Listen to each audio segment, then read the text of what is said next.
आपला विषय जो आहे तो विषय आहे सूर्य सिद्धांतामधला. आज आपण एका व्यक्तीची पत्रिका मांडलेली आहे. व्यक्ती पुरुष आहे आणि त्या जातकाचं मिथुन लग्न आहे आणि आज आपलं जे गोचर आहे ते शनी ग्रहावरती आपण त्याचा विचार करणार आहोत आणि त्याच्यामध्ये जो भाव मध्ये आहे त्याच्याबद्दल पण आपण सांगणार आहोत आणि इत्यादी जे काही प्रसंग ऍज पर प्लॅनेटरी पोझिशन जे काही होतात तर ते प्रसंग सुद्धा आपण त्याच्यामध्ये कथाकथन करणार आहोत. दुसरा भाग ज्यांना जे लेक्चर्स मध्ये काही विचारायचं असेल तर अवश्य त्यांनी त्याचा सहभागी व्हावं आणि जे काही प्रश्न असतील ते विचारावे आणि त्याच्याबद्दल जे काही कुतूहल असेल किंवा काही प्रश्न जे न समजलेले असतील त्याबद्दल तुम्हाला तिथे परवानगी आहे प्रश्न विचारण्याची. तर पहिल्यांदा मुकेश भाऊ तारीख जी आहे ना ती लावा.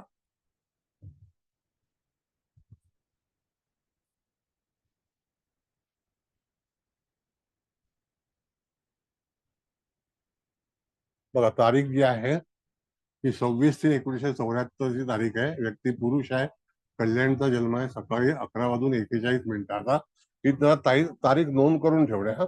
कारण का वहीवरती नोंद करून ठेवा. मग तुम्ही तुमची पत्रिका बनवून त्याच्यावरती आपण जे काही विश्लेषण करणार आहोत तर त्याच्याबद्दल आपण त्या ठिकाणी व्यवस्थितपणे चर्चा करू शकतो किंवा तुम्ही तुमचे स्वतःचे प्रश्न सुद्धा त्यामध्ये सोडवू शकता. बरं, आता कुंडली जी आहे मुकेश भाऊ ती मिथुन लग्नाची कुंडली मांडा. तर त्यावेळेला त्या ठिकाणी मिथुन लग्नामध्ये असणारे ग्रह तर त्याच्यामध्ये आपण जर पाहिलं तर लग्नी शनी ग्रह आहे. आता याच्यामध्ये मुख्य बघण्याचा जो पार्ट आहे तो लक्षात घ्या. लग्न 4 अंशाचं आहे आणि लग्नामध्ये बसलेला ग्रह जो आहे तो सुद्धा 4 अंशाचाच आहे. म्हणजे तिथे जी अॅक्युरेसी आहे ती मिथुन लग्नाला शनी सुद्धा 4 अंशाचा आहे. तो फलादेश कसा देईल. यामध्ये मंगळ केतूची युती आहे तो अंगारक योग आहे. That is not favourable. दशमात जो मीनेचा सूर्य आहे तो बलवान आहे. भाग्यामध्ये गुरु सुद्धा बलवान आहे आणि त्याच्यासोबत त्या ठिकाणी 2 शुभग्रहांचं भाग्या संदर्भामध्ये त्याला चांगल्यापैकी यश मिळाले आहे. तिसरा जो शुभग्रह आहे तो अष्टमात आहे. पण लग्नेश जेव्हा आपण बघतो इथे तर कर्मधर्म योग जो आहे तो पाहायचा आपल्याला. तो कर्मधर्म योग कसा झालेला आहे तर तो कर्मधर्म योग म्हणजे मिथुन लग्नाला कुंभरास आणि मीन रास यांचे जे अधिपती आहेत ते जर एकत्र आले तर त्या ठिकाणी कर्मधर्म नावाचा योग येतो. म्हणजे केंद्र आणि त्रिकोणाचा स्वामी जेव्हा एकत्र येतात भाग्य आणि दशम हा त्याचा एक योग आहे. त्यामध्ये दशमामध्ये विराजमान असलेला सूर्य हा सुद्धा अतिशय महत्वाचा आहे आणि त्या ह्याच्यावरती सूर्याला पण एक बळ प्राप्त झालेलं आहे. मग त्या ठिकाणी सूर्य पण फलादेश देणार आहे. ज्याच्या जातकाची रास आहे ती मेष आहे. मेष राशी मधला चंद्र पण त्याचा अधिपती पीडित आहे आणि तो 12व्या स्थानामध्ये आहे असा विचार करायचा. कारण राशी स्वामी आणि लग्न स्वामी याच्यातलं दोन्ही फलादेश जे आहेत ते आपल्याला करता आले पाहिजेत. कारण का की राशीवरती आणि लग्नावरती म्हणजे राशी स्वामी हे आपलं मन सांगतं की मन कसं असेल. जे दुःख आहे ते कुठल्या प्रकारचं असू शकेल. जर राशी स्वामी बिघडलाय तर तो बिघडलेला मूळ कुंडलीमध्ये आहे. केतुयुक्त आहे त्याच्यामुळे त्या ठिकाणी ती एक अडचण आहे. दुसरा भाग जो आहे तो चतुर्थेश जो आहे तो बुध लग्नेश आणि चतुर्थेश हा गुरुयुक्त आहे. म्हणजे त्या ठिकाणी लग्नेश चतुर्थेश दशमेश हे तिन्ही ग्रह जे एकमेकांच्या युतीमध्ये आणि ते शुभ आहेत. म्हणजेच काय की त्या ठिकाणी आपल्याला असं बघायचं आहे की कुंडली वाचन करते वेळी इथे कुंडली जी आहे ती वृश्चिक राशीचा राहू हा सुद्धा जातकाच्या जीवनामध्ये कष्ट निर्माण करणारा ग्रह म्हणून समजला जातो.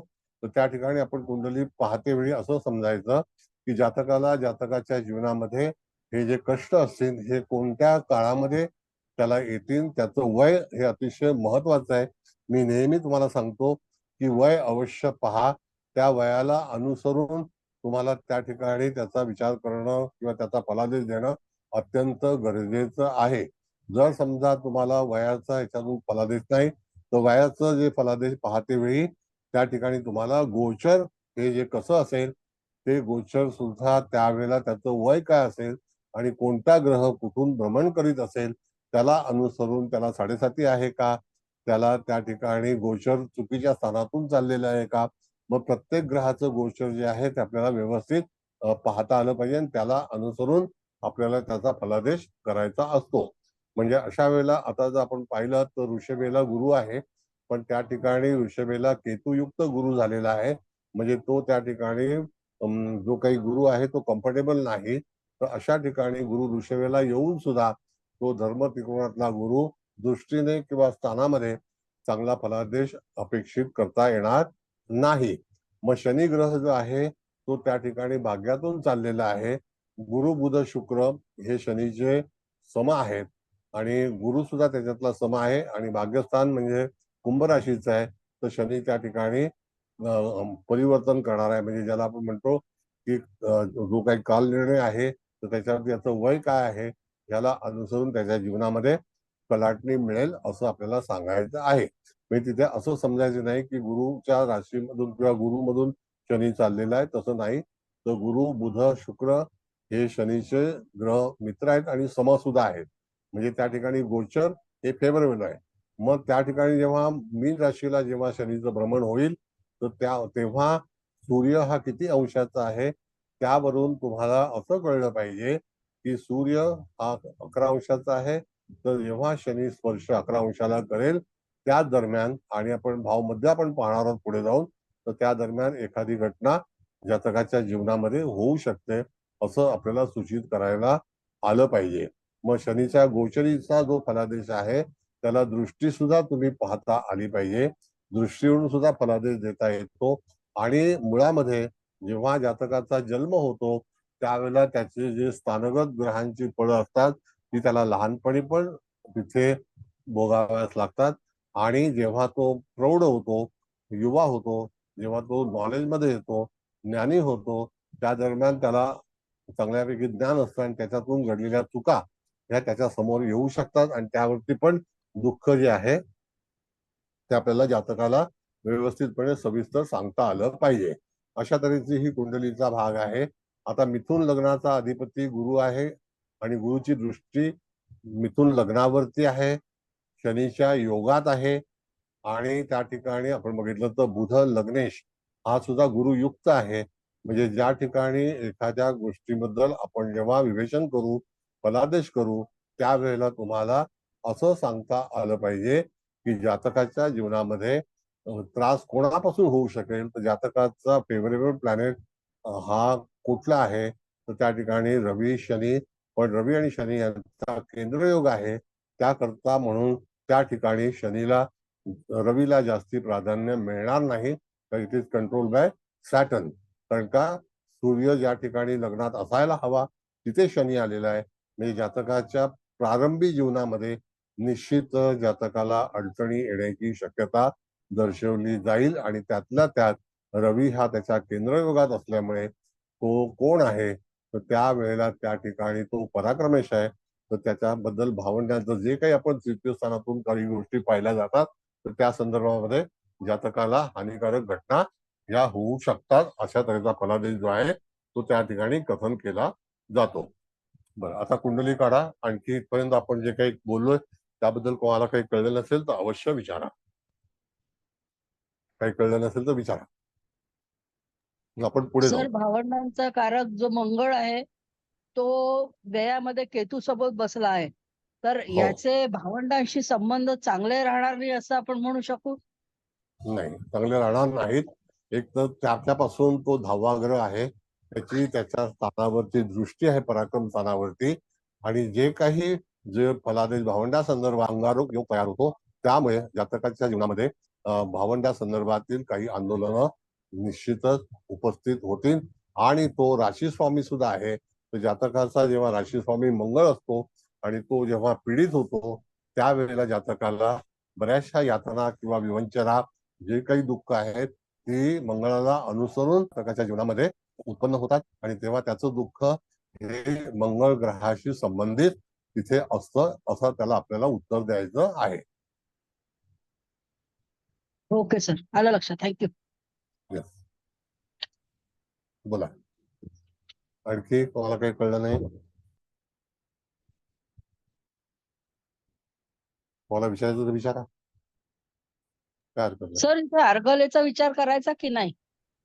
अर्गला आता ह्याच्यामध्ये अर्गला नाही आहे आज. तर अर्गला जेव्हा जेव्हा आज येईल नाही आहे, तर त्या पण तरी करायचा एक का साईडची विचार? अर्गला आहे, हो करायचा. म्हणजे आता हं. तुम्हाला ती सवय ठेवली पाहिजे. एक साईडची हा. अर्गला जी आहे तर ती अष्टमातून 12व्या स्थानामध्ये अर्गला जी आहे त्याच्या क्लच मध्ये आलेले ग्रह जे आहेत ते गुरु, बुध. मॅडम कोण आहे ना? आरोही ना मॅडम? तर आरोही हा. तर मॅडम इथे अर्गला जी आहे ती अष्टम स्थानातली आणि 12व्या स्थानातली आहे. तर आपण गेल्याला पण एक कुंडली पाहिली होती, त्यावेळेला 2 अर्गल आल्या होत्या, धनस्थानात आणि षष्ठ स्थानामध्ये. तर आता इथे जी अर्गल आहे ही शुक्रापासून तयार झालेली आहे आणि ती मंगळापर्यंत तयार झाली. त्यातले जे ग्रह आहेत, तर जेव्हा जेव्हा अर्गलेचे नियम लागू होतील तर ते गोचरीच्या अनुसरून त्या ठिकाणी गुरु, बुध, सूर्य आणि मंगळ आणि चंद्र या संदर्भातील अर्गला तिथे उपस्थित झालेली आहे. Okay sir, thank you. कळलं. कळलं? हो सर, लक्षात आलं. ओके. बर, आता ह्या ठिकाणी जेव्हा आपल्याला पत्रिका बघायची आहे तर पत्रिका जातकाचा जो पिंड आहे तर जातक कुठल्या कार्यामध्ये जाऊ शकतो असं जर आपण विचारलं तर जरी अर्गला एक वेळेला असले तर त्या ठिकाणी जातकाच्या जीवनामध्ये जे काही उत्पन्न होईल प्रसंग, तर तो प्रसंग कुठल्या तऱ्हेचा असेल, भाग्यासंदर्भात असेल, भाग्येश लग्नी आहे आणि मित्राच्या राशीमध्ये आहे पण स्थानबली नाही. जेव्हा जेव्हा शनीचा जेव्हा आपल्याला विचार करायचा असतो तर शनीला कोणती दिशा प्रिय आहे, तर शनीला षष्ठस्थान प्रिय आहे, शनीला दशम स्थान प्रिय आहे, पण 12वं स्थान किंवा प्रथम स्थान हे शनीला योगकारक ठरत नाही. ते काही वेळेला शनीचं ग्रहण जरी तिथे शनी उच्चीचा जरी आला तरी सुद्धा जातकाच्या जीवनामध्ये काही दुःख निर्माण होऊ शकतात असं आपल्याला सांगायचं आहे. आता त्या मनाने आपण जर बघितलं तर हे जातक आहे हे सरकारी क्षेत्राशी संबंधित जातक आहे. आता मिथुनेचा शनी असल्यावरती तो कोणत्या काळातला असेल जन्म, आता आपण बघितलं तर 74च्या जवळपासचा जन्म होता का बघा? होय सर. 17. हो सर. हो सर. 74चा म्हणजे आता आपण जर बघितलं तर जातक हा जवळपास किती वर्षाचा होत आलेला आहे? 40 वर्षाचा पुढे गेलेला आहे, 50 वर्षाला पुढे. 50 सर, 50. बरोबर आहे. म्हणजे आता त्यावेळेला जर आपल्याला बघायचं असेल तर जातक हा 50 वर्षाचा झालेला आहे. तर या 50 वर्षामधल्या घडामोडी जर जातकाच्या आपल्याला कथन करायच्या असतील तर त्यावेळेला तुम्हाला 50 वर्षाचा सारांश जो आहे तो व्यवस्थित करता आला पाहिजे. आता तो करताना आपण विचारात कसं घ्यायचं, तर आज आपण जे काही पहिला बघा, आपण अगोदर पहिला सूर्य शिकलो, त्याच्यानंतर आपण गुरुच्या बद्दलची माहिती घेतली, आता शनी बद्दलची माहिती घेत आहोत. तर त्या ठिकाणी शनी हा ग्रह आपल्याला केंद्रस्थानी धरून, पकडून नाही धरून, केंद्रस्थानी धरून म्हणजे शनीचं जे काही गोचर असेल त्यावरून जातकाच्या जीवनामध्ये जी काही उलथापालथ होईल किंवा घडामोडी होतील तर त्याला तिथे सपोर्टिंग प्लॅनेट कोणते असतील तर ते त्याला सपोर्ट करतील का, तर त्याला साधा नियम आहे. शनीची गती जी आहे ती तुम्हाला कल्पना आहे की त्या ठिकाणी 2.5 वर्षाचा एका राशीचा जो भाग आहे तिथे ऑलरेडी 4 अंश शनीने भोगलेले आहेत. म्हणजे 4 महिने मिथुन राशीमध्ये आल्यानंतर जातकाचा जन्म झालेला आहे हे आपल्याला निश्चितच लक्षात ठेवायचं आहे. म्हणजे 4 अंशाचा शनी आहे तर 4 अंशाच्या याच्यामध्ये जातक हा 4 महिने शनीचं एंटर झाल्यानंतर तिथे जन्म झालेला आहे. आता त्याचं कॅल्क्युलेशन करतेवेळी तुम्ही जर बघितलं तर हे 4 अंशामधून शनी एकदा वक्री होऊन पुन्हा त्या 4 अंशावरती आलेला आहे. याचा अर्थ कसा शोधला आपण, तर मिथुन राशीला जेव्हा सूर्य होता त्याची फेरी 9 महिन्यानंतर मीन राशीमध्ये आली, त्याचा ह्याचा जन्म झाला. त्याच्या अगोदर शनी जेव्हा वक्री झाला असेल तर त्याचा जातकाशी संबंध येत नाही. कळलं का? आणि वर्तमान काळामध्ये आपण जर बघितलं तर 4 अंशाचं लग्न, 4 अंशाचा शनी आणि त्या ठिकाणी सूर्य हा दशमात आहे. पण जेव्हा शनीने एंटर केलं असेल तर त्याला जातक जन्माला आला नव्हता. हे कॅल्क्युलेशन लक्षात ठेवणं गरजेचं आहे. इथपर्यंत तुम्हाला कळलं का सांगा? हो सर. हो सर. म्हणजे शनी 4 अंशाला रेट्रोग्रेड होऊन आलाय आणि रवी त्याला जाऊन भेटणार आहे. तर जेव्हा रवी तिथे भेटणार असेल तर त्यावेळेला मिथुन राशीमध्ये सूर्य हा केव्हा येतो, तर त्याचं गणित आपल्याला पाहिजे. साधारणतः सूर्याचं आपण जर भ्रमण बघितलं तर त्या ठिकाणी जून महिन्याच्या 15 तारखेनंतर मिथुन राशीला शनीचं भ्रमण, रवीचं भ्रमण असतं का? बघा तुम्ही 15 होय जून सर. नंतर. 15 जून हो ते सर. 15 जून. हा, म्हणजे ह्याचा जो शनी मूळचा आहे मिथुन राशीतला, बघा परत वाक्य सांगतो, मिथुन राशीतला तो जन्माला यायच्या अगोदर त्या ठिकाणी तिथे जर पाहिलं तुम्ही तर 73 सालच्या वेळेला बघितलं तर शनी केतूची युती त्यावेळेला असेल.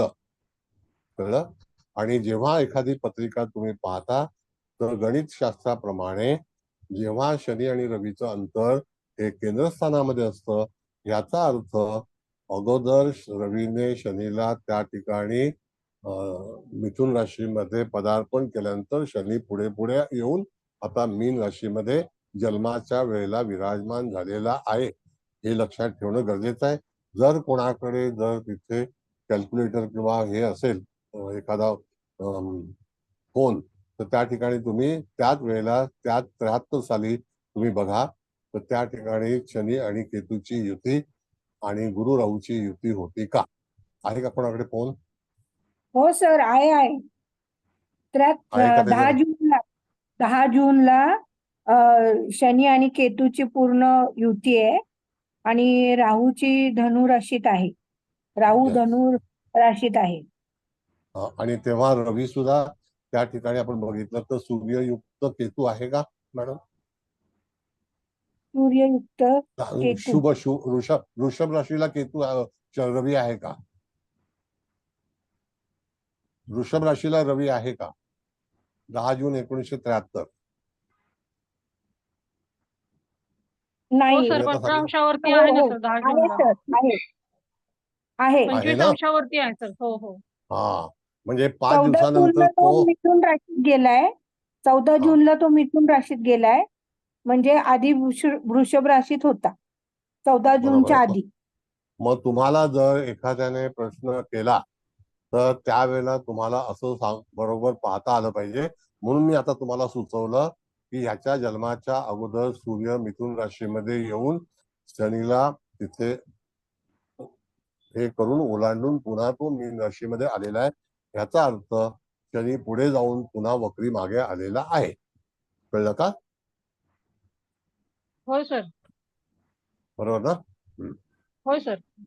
मग ही गती जी आहे हे खगोलशास्त्रामधली गती आपल्याला अशा तऱ्हेने पाहता आली पाहिजे. हा एक अभ्यास आहे. कळलं? बरं, नेक्स्ट आणखी कोणाला काही विचारायचं आहे? आता फलादेश करते वेळी जेव्हा लग्नी शनी आहे तर जातकाचा कल, आता मी तुम्हाला सांगितलं की जातक हा सरकारी क्षेत्राशी कार्यामध्ये संबंधित आहे आणि त्या ठिकाणी त्याने त्यावेळेला BA हे करून नंतर जे काही परीक्षा वगैरे असतात तर शासनामध्ये तो चांगल्यापैकी वाणिज्य खात्यामध्ये नोकरीला आहे.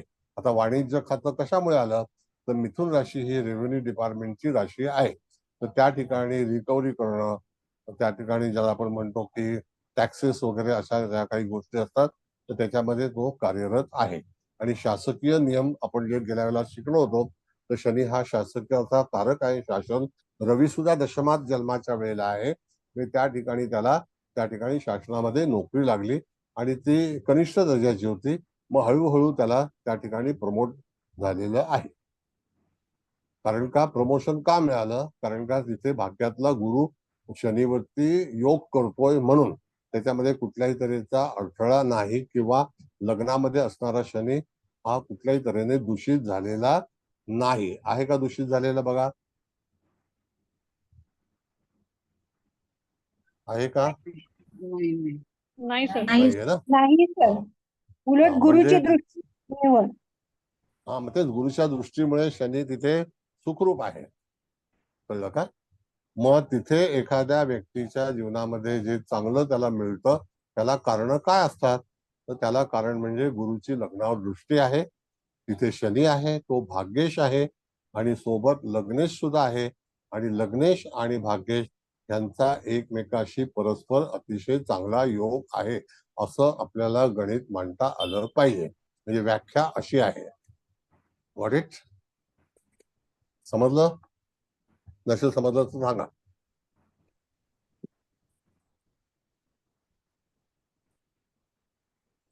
बोला. आलं लक्षात तुम्हाला? लग्नेश भाग्यात गुरुयुक्त, हो दशमेश युक्त. दशम स्थान हे करिअरचं आहे. करिअरचं असल्यामुळे त्या ठिकाणी तो शासन या क्षेत्राशी संबंधित आहे सरकारी संदर्भामध्ये. म्हणून जातकाची पत्रिका पाहते वेळी यदा कदाचित जातकाला नोकरी नसेल तेव्हा जर आपल्याकडे आला असता तर त्याला विचारलं असतं की मी शासन म्हणजे जे काही सरकारी क्षेत्रामध्ये मी प्रयत्न करू का, तर तुम्हाला अशा वेळेला फलादेश असा दिला पाहिजे. कळलं? आता कालची एक घटना सांगतो तुम्हाला. मी नाव कोणाचं सांगत नाही, पण त्या ह्याच्यामध्ये एक वोटने एक व्यक्ती जिंकली होती, म्हणजे एक वोटने एक व्यक्ती हरली होती. हे तर नक्की हो सर. बरोबर आहे का? हो सर, हो. हो सर, वाजपेयी. मग दळवी साहेबांचे मित्र आहेत ते. तर त्या ह्याच्यामध्ये एक वोटने हरल्यानंतर जे आर्ग्युमेंट करायची शक्ती असते ना माणसाकडे, ती केल्यानंतर जे पोस्टाने आलेली मतं होती ते फोडण्याचा आदेश दिला आणि ती व्यक्ती 48 मताने, हरलेली व्यक्ती 48 मताने खासदारकी जिंकली. हे नशीब असतं. हो सर, पण तो निकाल राखून ठेवलाय ना त्यांनी अजून. नाही नाही नाही नाही, निकाल झाला. प्रमाणपत्र दिलं म्हणजे निकाल झाला. प्रमाणपत्र दिलं म्हणजे निकाल झाला. म्हणजे नशीब एक मी सीट अजून शिकवलं. मोदींना मिळाली. हो मिळाली. पेपरला नाव आहे. कालच डिक्लेअर केलं ते सर. मग ते सांगतोय. मला म्हणायचं काय आहे तुम्हाला की एखाद्या व्यक्तीचं नशीब एका वोटने हरलेली किंवा एका वोटने जिंकलेलीच नशीब बदललं गेलं आणि नंतर शेवटला आठवण आली बाहेर निघता अरे पोस्टाची मतं आपण फोडलीच नाही आणि त्या पोस्टाच्या मतामध्ये 48 मताने जो हरलेला जातक होता त्याचा विजय झाला. हे नशीब म्हणतात त्याला आणि आपल्याला ते शिकायचं आहे. Got it? आलं लक्षात? हो सर. तिथे तुम्हाला असा विचार पण करणं म्हणजे जिथे जेव्हा गुरु बलवान असतो, लग्नेश गुरुयुक्त असतो, केंद्रामध्ये रवी असतो आणि त्या केंद्रातल्या रवीचा जो मनुष्य विजय झाला त्याचा सुद्धा दशमात रवी आहे, लग्न मेष आहे आणि अशा वेळेला मेष लग्न हे किती करारी आहे, फायटर आहे, हे आपल्याला विचार करायचा असतो. Got it? म्हणून प्रत्येक ग्रह हे कसे शक्ती वापरतात, कशी युक्ती वापरतात आणि शासनाशी संबंधित असणारा ग्रह हा शनी शासनाचा सरकारचा कारक आहे आणि रवी सुद्धा शासन आणि सरकार याच्याशी संबंधित आहे.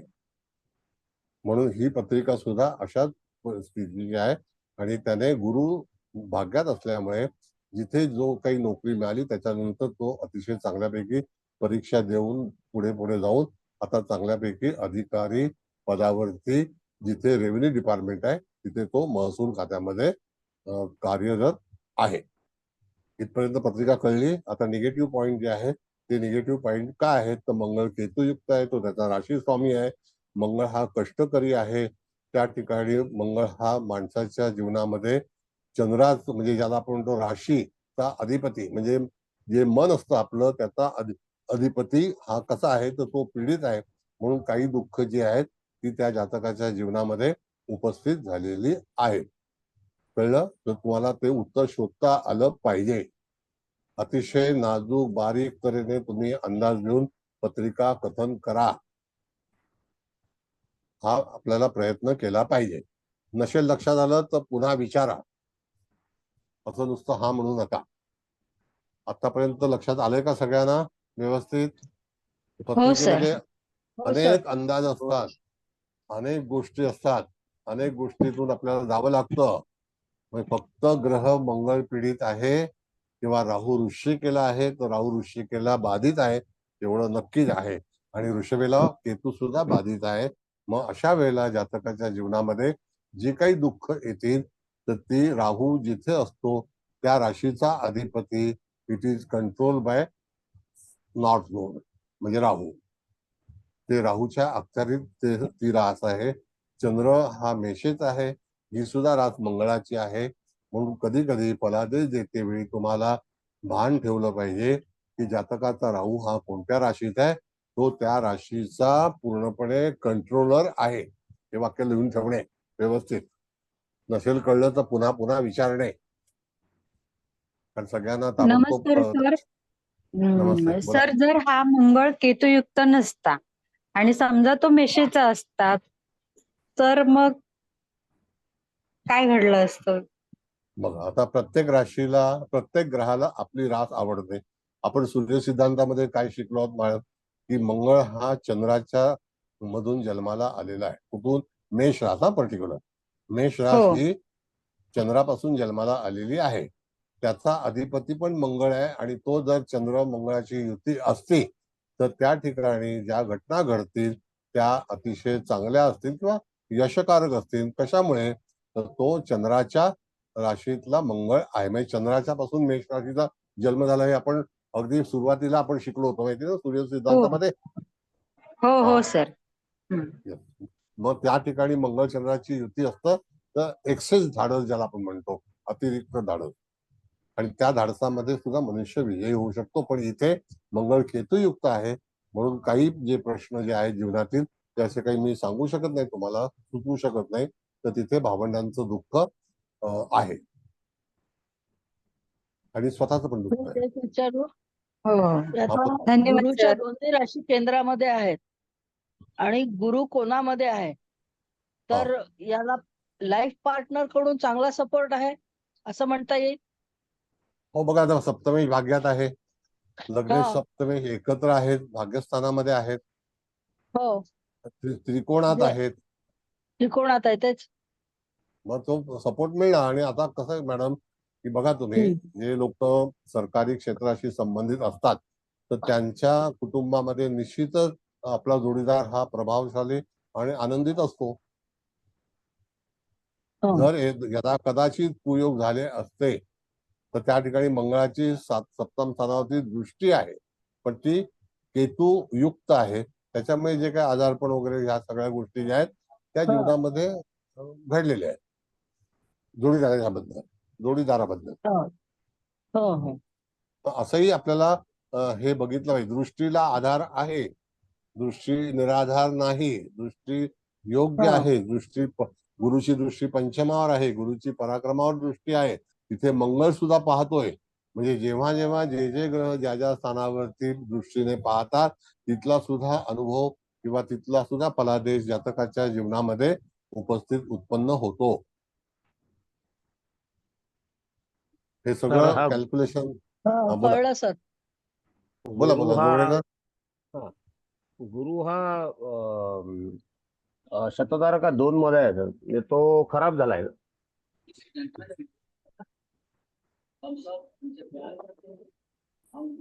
कसं आहे जोगळेकर साहेब, आपल्याला असंच नेहमी सुचवलेलं आहे की राहूचं नक्षत्र म्हणजे खराब. कळलं का? वैयक्तिक आवाज बंद करा प्लीज. प्लीज वैयक्तिक ऑल म्यूट करा. जोगळेकरांच्या घरामधून येतो आवाज सर. असं आहे की ज्या वेळेला एखादी पत्रिका दूषित होते तर तुम्ही असं म्हणायचं तुम्हाला की शततारका नक्षत्रातला गुरु आहे तर तो त्याला त्रास देईल का. हा नक्षत्र सायन्स जे आहे त्याच्यावरती फलादेश अवलंबून आहे. आणि शततारका नक्षत्र वाईटच आहे आणि ते राहूच आहे असं हे आपल्याला सुचवलेलं आहे किंवा शिकवलेलं आहे. That is completely wrong. त्याच्यामध्ये शततारका नक्षत्राचा आरंभ जो आहे तो त्या ठिकाणी बघितला आपण तर धनुर्मासाशी आहे. त्याच्यामध्ये एक भयांश येतो. मग तुम्हाला हे 2 आहे शतधारका. हा मग त्या ठिकाणी पापावशात आहे. मकर नवमास आहे, पापांश आहे, मकर नवमास आहे. पापावशात म्हणजे आहे. तो निश्चय झाला. नीचच झाला. निश्चय झाला. मग कधी कधी हलकं काम करावं लागतं माणसाला, चुकीचं काम करावं लागतं. हा नवमाशाशी फलादेश आहे. आजचा आपला फलादेश आहे तो नवमाशीच्या संबंधात नाहीये. सूर्य सिद्धांतामध्ये नवमाशाचा विचार केलेला नाही, नक्षत्राचा सुद्धा विचार केलेला नाही. फक्त राशी जी आपण सुरुवातीला शिकलो त्या आधारावरती त्याचा फलादेश अवलंबून आहे. आणि असा फलादेश करायला गेलं तर तुम्ही मग षोडश वर्गामध्ये पण करू शकता, नाही असं नाही. पण षोडश वर्गामध्ये जे कवितांश कुंडली जी आहे तर ती गोचरसाठी जास्तीत जास्त तिचा वापर करावा हे ऑलरेडी मी सांगितलंय, हळदणकर मॅडमनी त्याचा पूर्ण अभ्यास केलेला आहे. Okay sir. ओके, बर. आता इथपर्यंत तुम्हाला कळलं सप्तमी भाग. बरं, दुसरी गोष्ट की गोचरीने जर जातकाला काही प्रश्न उपस्थित होणार असतील तर त्याचं वय आपल्याला काढायचं आहे आणि ते शनी आणि गुरुवरती वय निश्चित करायचं आहे. तर तुम्ही पहा, आता जातकाचा शनी जो आहे तो त्या ठिकाणी वयाच्या 50व्या वर्षी, 51व्या वर्षी, समजा 50व्या वर्षी, तर त्या ठिकाणी जर तो विराजमान असेल तर त्या ठिकाणी प्रश्न निर्माण होतील. मग आपल्याला अचूकतेकडे जायचं आहे. अचूकतेकडे जाताना तुम्हाला भावमध्य हा जो आहे त्याचा वापर करणं अत्यंत आवश्यक आहे. भावमध्य काय आहे बघा, नवम स्थानाचा. तुमच्याकडे आहे ना पत्रिका, दिले की नाही तुम्हाला? हो सर. नवम स्थानाचा मकर 28 अंश. हा, मग 28 अंश जर नवम स्थानाचा आहे म्हणजे तिथे मॅडम भाव लुप्त झालाय. 28 अंश आल्यामुळे एखादा भाव लुप्त झालाय का बघा? हो सर, हो सर. रिपीट लुप्त झालाय ना झाला. तो. हो हा, हो म्हणजे हो 28 अंशाचा जेव्हा भाव असेल तर त्यावेळेला तो लुप्त झालेला आहे ना. मग त्या ठिकाणी तुम्हाला बघितलं तर मकर राशी ही रिपीट झालेली आहे का? हो सर. मकर हो राशी सर. रिपीट हा, मग त्याला दोन कारण आहेत. मग मकर राशी जर रिपीट झाली आहे तर त्याच्या समोरची जी कर्क रास आहे ती सुद्धा दोनदा रिपीट झालेली असणार. हो आहे. हो दोनदा सर. रिपीट झाली आहे ती पण कर्क राशी. आणि हो. त्याच्यामध्ये वृषभ रास सुद्धा रिपीट झालेली आहे का बघा? ऋषभ नाही सर रिपीट झाली. मेष मेष झाली आहे. मेष लुप्त झालीये. हा, लुप्त वृषभ झाली ना. झाली आहे सर रिपीट. हो लुप्त झालीये मेष रास. मग वृषभ वृषभ- रिपीट होणार. वृषभ झाली आहे रिपीट. हा, मग अशा वेळेला तुम्हाला वृषभ नाही रिपीट झाली मॅडम. वृषभ नाही 12वा भाव आहे repeat फक्त वृषभ. बारा भाव मकर आणि वृषभ आहे. हो, दोनच वृषभ रिपीट आहे. झाल्यात राशी. बरं, ठीक आहे मॅडम. आता ऐका, पहिली गोष्ट म्हणजे ह्या रिपीट झालेल्या आहेत याचा अर्थ रवीच्या मागच्या बाजूची रास जी आहे ती लुप्त झालेली आहे, कुंभ. आणि रवीच्या तिथून जर आपण बघितलं तर कर्क रास जी आहे ती सुद्धा लुप्त झालेली आहे, म्हणजे रिपीट झालेली आहे. समजलं की नाही? म्हणजे जिथे लुप्त झालेली रास आहे ती सिंह आहे का आणि कुंभ आहे का? एक रास जेव्हा रिपीट होते त्यावेळेला दुसरी रास लुप्त होते. सर मेष आणि तूळ ही लुप्त झालेली आहे. हा, हेच काय की कुठेतरी राशी लुप्त झालेली आहे ना. मग जिथे आपण बघितलं जर रिपीट जर रास मकर होत असेल तर कुंभ रास कशी रिपीट होईल? नाही होणार. कुंभ रास इथे तर उपलब्ध आहे का? जन्मकुंडलीमध्ये रिपीट झालं बघायचं का गोचरीचं? नाही, जन्मकुंडली. मग जन्मकुंडलीमध्ये जन्मकुंडलीचा आणि भाव तूळ साधा आहे. तर मेष आणि मग तूळ लुप्त झाले आणि कर्क आणि मकर रिपीट झाली सर. मला तेच म्हणायचं सर आहे. चुकीचं सांगताय. जन्मकुंडलीमध्ये मिथुन रास डबल आली आहे आणि धनुरास रिपीट झालेली आहे जन्मकुंडलीत. एक मिनिट. ती ना बरं, भावारंभाला आणि भाव मध्याचं आता सांगितलं ना आपण कुलकर्णी भाव- मॅडमने, ते बरोबर आहे. भाव मध्याचं सांगितलंय. मेष आणि तूळ लुप्त झाली. माने साहेब, आपण भाव मध्य पाहतोय, भाव आरंभ नाही. Yes sir. कळलं का? आपण भाव मध्य पाहतोय, भाव आरंभ नाही.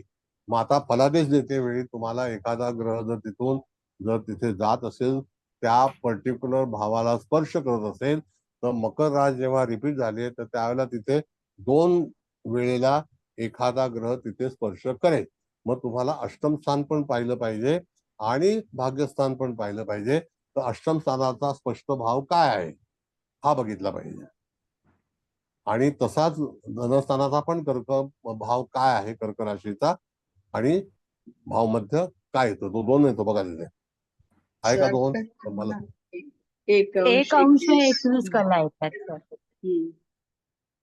असं आहे मॅडम, बघा ज्या वेळेला आपण बघितलं तर भाव कुठला येतो तर भाग्यस्थान येतो की नाही, 2805 बरोबर आहे की नाही. आणि अष्टम हो, सर. भाव जो आहे तो 01 म्हणजे 27 अंशाचा तो टॉलरन्स आहे. हो सर. नाही का? मग जातकाचा फलादेश कसा द्यायचा? ज्या वेळेला अष्टमातून जेव्हा मकर राशीमध्ये एखादा ग्रह येईल आणि तो 1 अंशावरती जेव्हा भावमध्येला असेल तेव्हा त्याला स्पर्श झाल्यावरती फलादेश मिळेल. आणि दुसरा फलादेश भाग्यातून जाताना 28 अंशाला त्याच राशीमध्ये जेव्हा ग्रह असेल तेव्हा त्याला फलादेश प्राप्त होईल. What it? हो सर. होय हो. सर. होय sir. It is similar in second house and third house. कर्क राशीमध्ये सुद्धा 1 अंश आणि 28 अंश. 28 अंश हे आश्लेषा नक्षत्र आहे आणि 1 अंश हे पुनर्वसू नक्षत्र आहे. हो बघा सर. होय आहे सर. ना? दोन्ही हो सर. अंशावरती हो जेव्हा हो बरोबर ग्रह आहे. स्पर्श करेल त्यावेळेला तो फळं देईल सर. येस.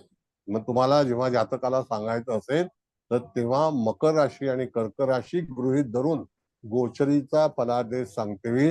त्या भावामध्ये ग्रह नसेल किंवा ग्रह असेल तर त्याचं अंतर किती असेल? त्या ग्रहाचं अंतर आता इथे बघा परत तुम्हाला सांगतो. त्या ग्रहाचं अंतर कुंभ राशीतलं आहे, मकर राशीतला शुक्राचं अंतर आहे. मकर राशी शुक्र आहे ना? हो हो सर. सर. मकर राशीत शुक्र आहे. बरोबर आहे. हा. मग 1 अंशाला जेव्हा एखादा ग्रह स्पर्श करेल तर शुक्र किती अंशाचा आहे? शुक्र 25 अंशाचा आहे. हा. अंशाचा. मग मकर राशीमध्ये 25 अंशावरती ग्रह जाईल, तो सुद्धा इफेक्टेड असेल. आणि 28 अंशाला जेव्हा जाईल त्यावेळेला तिथे भाग्यस्थान इफेक्टेड असेल. कळलं? हो सर. हो. हो सर, कळलं.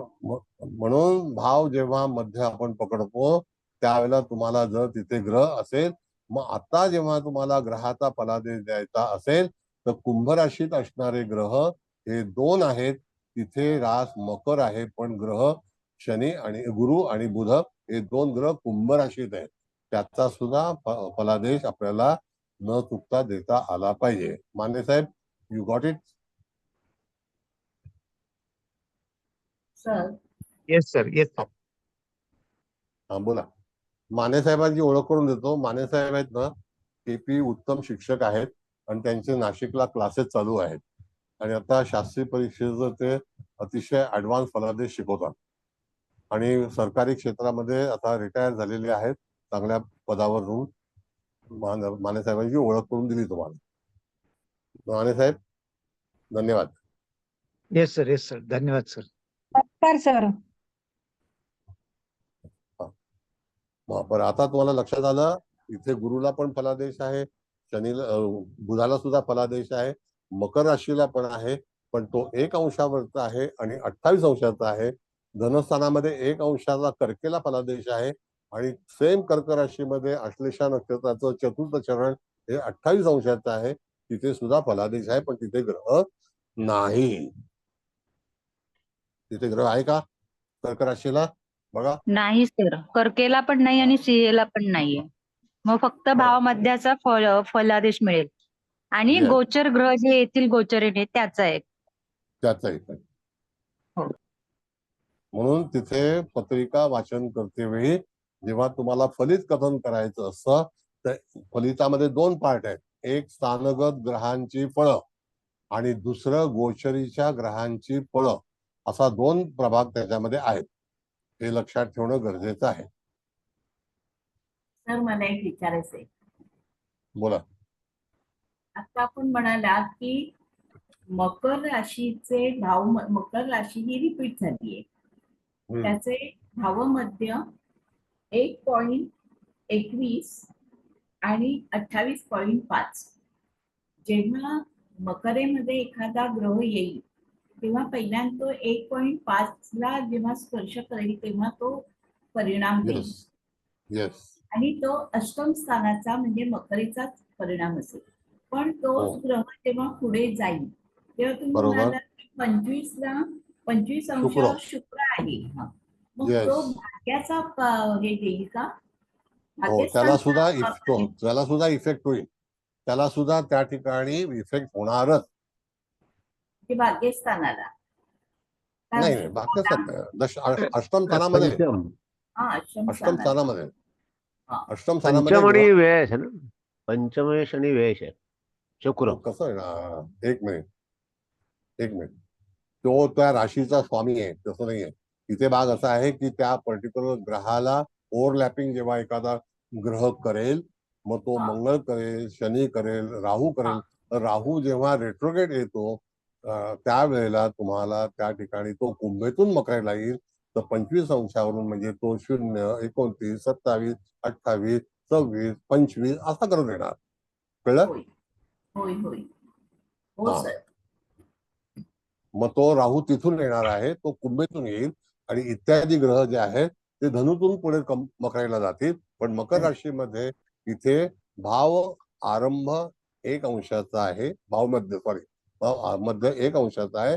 दुसरा जो आहे तो रिपीट झालाय, तो 28 अंशाला झालेला आहे आणि इन बिटवीन 25 डिग्रीला शुक्र आहे. मग बरोबर आहे. Effect goes to whom? Effect goes to whom? 8th house आणि शुक्र. आता मग पुढे जाऊन जर तुम्हाला बघायचं असेल तर शुक्र हा कुठल्या राशीचा स्वामी आहे, तर तो 12व्या स्थानाचा अधिपती आहे आणि पंचम स्थानाचा पण अधिपती आहे. त्याकरता जातकाच्या जीवनामध्ये एखादं दुःख जर निर्माण झालं तर related Venus 5th house and 12th house या दोघांचाही समाचार तुम्हाला घेणं गरजेचं आहे. आलं लक्षात? होय बरोबर. सर. हो सर कळलं. हे कॉम्प्लिकेटेड आहे पण शिकणं गरजेचं आहे. नाहीतर मग ते बस नुसतं असंच वडापाव करू नका, चांगल्यापैकी शिकायला पाहिजे. दिव्यशास्त्र आहे. म्हणून तिथे तुम्हाला मकर राशीचा म्हणून भावमध्य फार महत्वाचा आहे आणि प्रत्येक भावमध्य जो आहे तो अत्यंत गरजेचा आहे. जसं आपण कर्क राशी पाहिली तर तिथे सुद्धा 2 भावमध्य येतात, एक अंशावरती, एक 28 अंशावरती, पण तिथे ग्रह नाही, मग तिथे इफेक्ट नाही. कळलं? हो. बरं, कुंभ राशी ही लुप्त झालेली आहे, तिला रिपीट नाही, पण तिथे जे ग्रह आहेत ते किती किती अंशावरती आहेत त्याच्यावरती त्याचा इफेक्ट आहे. आणि पुढे जाऊन जेव्हा आपण बघितलं तर लग्न 4 अंशावरती आहे. एखादा ग्रह, पण शनी असो किंवा इत्यादी ग्रह असो, तो 4 अंशाला जेव्हा स्ट्रोक करेल तर तो त्या लग्नाला सुद्धा पीडित करेल. जर तो पापग्रह असेल तर. जर तो शुभग्रह असेल तर तो 4 अंशाला स्ट्रोक करेल, त्यावेळेला तिथे शुभ घटना घडवेल. हा भाग आहे. मग शुभग्रहाचा आणि पापग्रहाचा फलादेश देतेवेळी तुम्हाला प्लॅनेटची कॅटेगरी ही माहिती असणं गरजेचं आहे.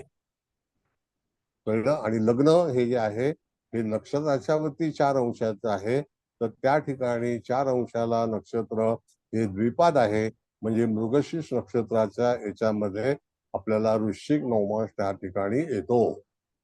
नवमास वृश्चिक आहे का बघा, 4 अंशाला 3 अंश 20 कलेला वृश्चिक नवमास येतो. हो सर, वृश्चिकच आहे. बरोबर ना? मग जातकाला कथन करते वेळी पापग्रह आहे का शुभग्रह आहे त्याच्यावरती फलित निश्चित करायचं असतं, असा नियम आहे.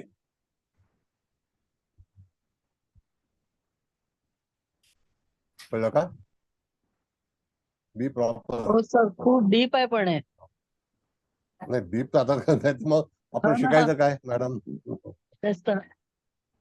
आलं मग लक्षात? शिकायचं काय? हा, आलं लक्षात. म्हणजे पण तिथे इतकं आपल्याला एखाद डीप जावं लागेल म्हणजे फलादेश देताना.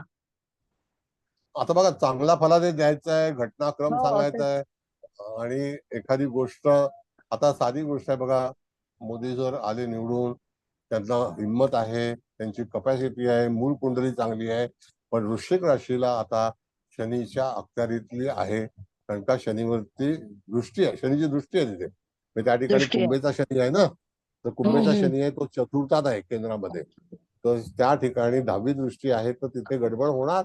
किती झालं, होणार. लोक बोलले 400 पार, हे 370, 380, पण शेवटी तिथे एखाद्या व्यक्तीला त्याच्यापासून उपद्रव तयार झाला तेच. नाही का? असं आहे. आणि आपण सर्वांनी मोदीजींना पाहूनच तिथे आपण फलादेश दिलेला आहे, म्हणजे जे काही वोटिंग केलंय. हो सर, बरोबर आहे ना. मग म्हणून एखाद्या जातकाची पत्रिका तपासतेवेळी तुम्हाला हा संदर्भ घेणं अत्यंत आवश्यक आहे. त्याच्यावरती रास बलवान आहे, ग्रह बलवान आहेत. पुढे जाऊन मी तुम्हाला 100% सांगतो, की एक तर ते बाहेरून लोकांना कलेक्ट करून आणते, काही ना काहीतरी हे करते, जुगाड. पक्ष मोठा करायचा. हा, जुगाड आहे. हो. पक्ष मोठा करायचा आहे, देश वाचवायचा आहे, तर त्यांना ते काम करणं हो. गरजेचं आहे आणि ते देशासाठीच करत आहेत. हो ना. बाकी लोक काय ना काय कॉमेंट करते, दॅट इज रॉंग. ठीक आहे. कालपासून तर नुसता राजकारण पूर आलाय. बरं, पुढे सर मी विचारू का? बघा. हा, विचार. सर शनी जेव्हा वृश्चिकेतून जात होता आणि त्याचबरोबर तो षष्ठ स्थानामध्ये राहूवरनं जात असताना आता सुद्धा म्हणजे वयाच्या 40 मध्ये ह्या जातकाच्या बाबतीत काही हेल्थ रिलेटेड किंवा कामाच्या संदर्भात काही घटना घडली का? हा, याच्यामध्ये असं झालं मॅडम की त्यावेळेला वृश्चिकेला जेव्हा शनी महाराजांचं भ्रमण होतं, हे साधारणतः आपण जर बघितलं तर 2012च्या दरम्यानचं भ्रमण आहे. कळलं का? म्हणजे आपण जर कॅल्क्युलेट केलं तर आता 10 वर्ष मागे जायचं आहे, म्हणजे 2013-14 10 वर्ष मागे जायचं. तर आता कुंभेला आहे ना, हो आता सर. शनी महाराज कुंभेला आहे, 10 वर्ष मागे जायचं. मग 10 वर्ष मागे जाताना जातकाच्या नोकरीमध्ये स्वेच्छा निवृत्ती वगैरे घेण्याचा बंधन आणि त्याच्यावरती प्रेशर आलो. आणि ते षष्ठ स्थान रिलेटेड जॉब. कळलं?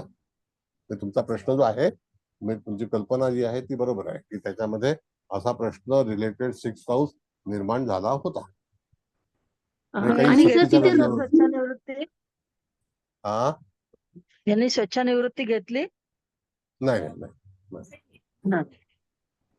आता कसं असतं, काही वेळेला गाईडलाईन जी असते ना मॅडम, तसं स्वेच्छानिवृत्तीपेक्षा दीर्घकाळ सुट्टीवरती जाणं परवडेल. आणि असं बऱ्याच लोकांना दीर्घकाळ सुट्टीवरती पाठवलं जातं. शासनाचा नियम आहे, हो, सरकारचा बरोबर आहे. नियम आहे. आता रेल्वेला जो अपघात झाला, बोर्ड पडला, तर त्यांना सुद्धा सक्तीच्या रजेवरती पाठवलेलं आहे. आता ती सक्तीची रजा कधी संपेल ती त्यांना माहिती. बरोबर आहे. तसं इथे या मॅडम ज्या म्हणाल्यात त्याप्रमाणे सक्तीच्या रजेवरती जाण्याचा प्रसंग झाला. कारण का की तिथे वृश्चिक, शनी आणि राहू या तिघांची बेरीज करून तुम्हाला घटना ठरवली पाहिजे आणि घटना अशी घडली हे सत्य आहे. तुम्हाला रिप्लाय देता आला पाहिजे. बरोबर. आणि सर राहू असल्यामुळे तो प्रेशर आला असेल ना सर त्यांच्यावर, आणि शिवाय त्याचा स्वामी मंगळ पण इथं बिघडलाय. हो, अनप्रेडिक्टेबल काहीतरी घडामोडी घडल्या आणि तिथे प्रॉब्लेम तयार झाले, क्रिएट झाले. It is right what you are saying, it is perfect. बरं, मुकेश भाऊ तुमचा क्लास आहे का? सर हा, बोला. मकर बोला. राशीत ग्रह नाही आहेत आणि मग आहे ना हा मकर राशीत शुक्र. भाग्यस्थानात एक मिनिट, शुक्र मकर आहे राशीत का? ग्रह आहे मॅडम, शुक्र आहे ना, शुक्र आहे ना. म्हणून मग 28 अंशावर शुक्राचा फलादेश आपण दिला आहे ना. 28 अंशावरती भाव मध्याचा फलादेश दिलाय मॅडम. हो, भाव मध्याचा. आणि 25 म्हणूनच शुक्र अंशावरती आला आहे ना. शुक्र तसं नाही. शुक्र ओरिजिनली जेव्हा जातक जन्माला आला तेव्हा शुक्र 25 अंशाची प्ले करतच होता. हो, बरोबर. कळलं का? पण 28 अंशाला भाव तयार झाला. तर भाव तयार करते वेळी तुम्हाला मॅथमॅटिक्स थोडंसं वापरलं पाहिजे की त्याच्यावरती भाव साधन आहे. त्या आता हल्ली हाताने पत्रिका कोण बनवतो मला काही कळत नाही. कम्प्लिटली हा पोर्शनच काढून टाकला पाहिजे. डोकं खराब होतं. माने साहेब, तुमचं म्हणणं काय आहे? गणित हाताने करावं आता?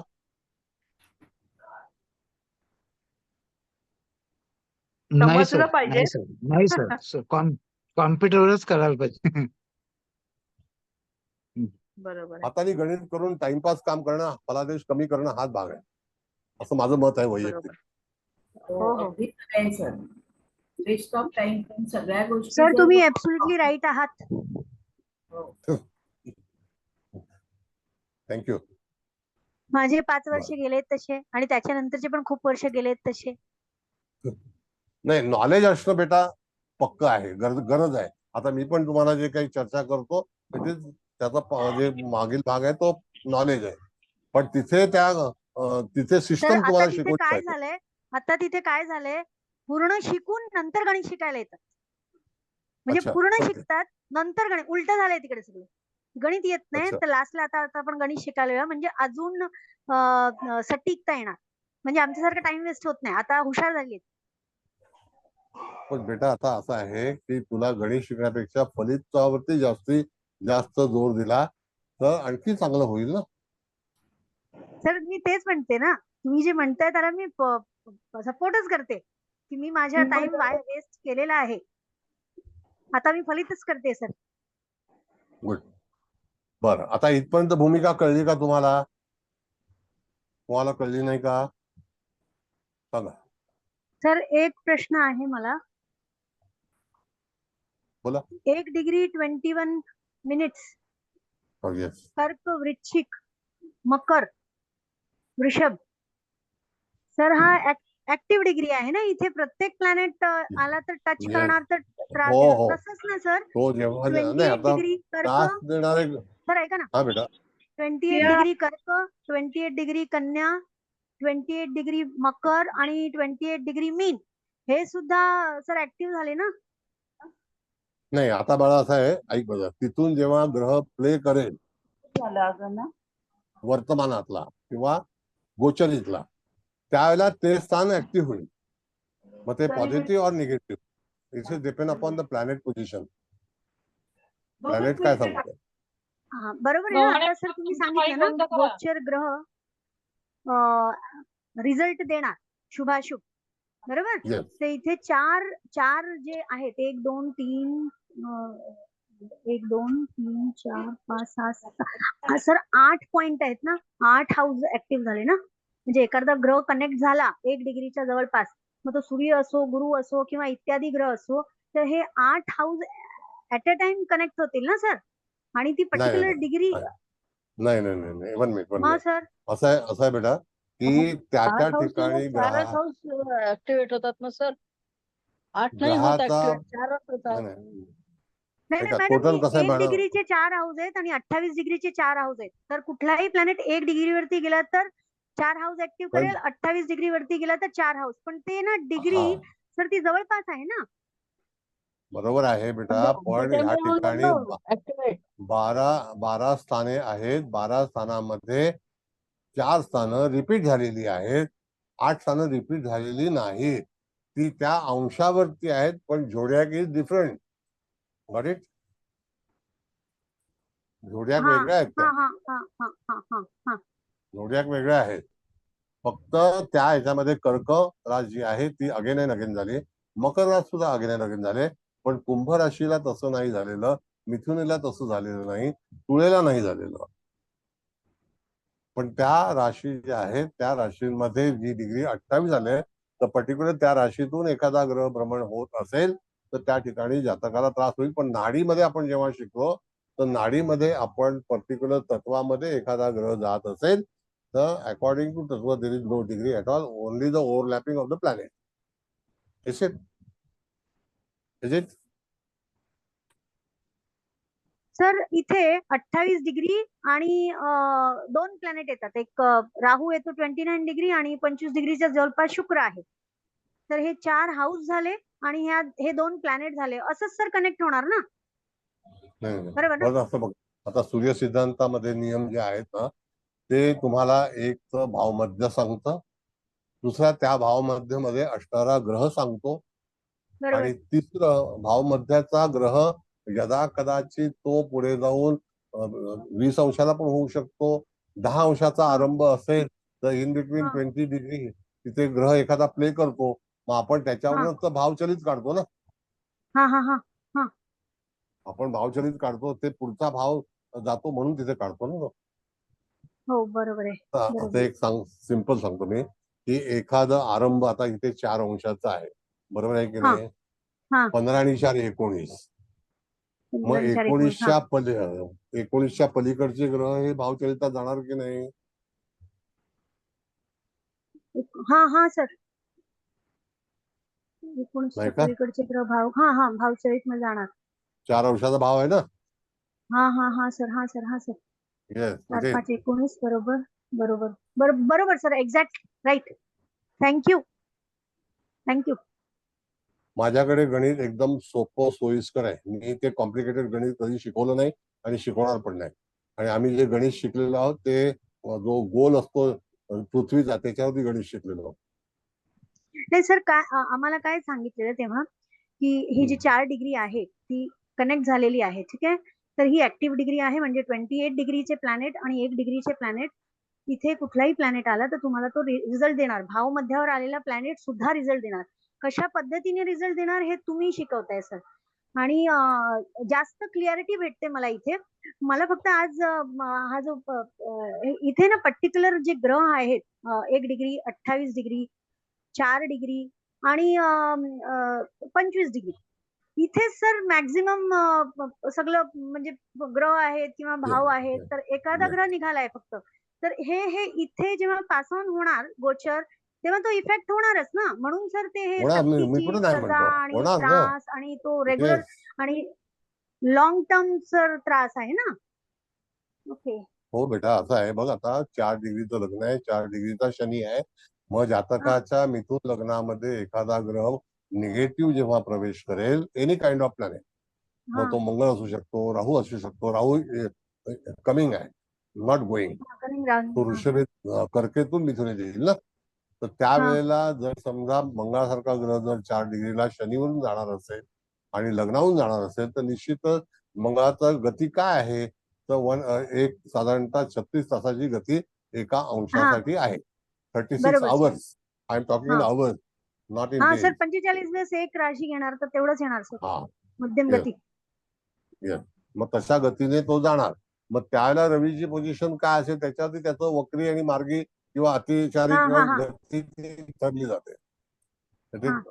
Depend upon the planet, depend upon सूर्य पोझिशन. तर हे करणं गरजेचं आहे. वृश्चिकेच्या शनीने जास्त त्रास दिला असेल सर मकरेपेक्षा. कारण तुम्ही लास्ट टाइम मला सांगितलेलं की मकर मध्ये जाणार, सेकंड स्ट्रोक लागणार, तेव्हा दुसरा एखादा प्राणी शुभ असेल तर त्या स्ट्रोकचा इफेक्ट थोडा कमी असेल. मी ते चेक करत होती, तर मकर मध्ये तो स्ट्रोक एवढा स्ट्रॉंगली लागत नाहीये, पण वृश्चिक मध्ये स्ट्रॉंग इफेक्ट येतोय. म्हणून त्या मॅडमने सांगितलं नोकरी संदर्भात त्रास होणार, तो डेफिनेटली त्याला झालाच असेल. आता भाग असा आहे बेटा की त्या ठिकाणी जेव्हा शनी सारखा ग्रह इन बिटवीन वन झोडियाक जेव्हा प्ले करतो, त्याला 2 टाइम्स तो वक्री होतो आणि 2 टाइम तो सेकंड स्ट्रोक देतो. म्हणजे दोन वेळेला तो वक्री होतो आणि 2 वेळा तो मार्गी होतो. सेकंड स्ट्रोक म्हणजे मार्गी. म्हणजे याचा अर्थ 2.5 वर्षामध्ये आपण जर बघितलं तर त्या ठिकाणी एक कॅल्क्युलेशन असं आहे की 365 अधिक 365 जर बघितलं आपण तर किती झाले? 730. 730. हा, 730 प्लस 180 करा. 180. 730 आणि 830 आणि 910. 910. मग 910 कालावधी आहे, 910 मंथ आहेत, 910 महिने आहेत.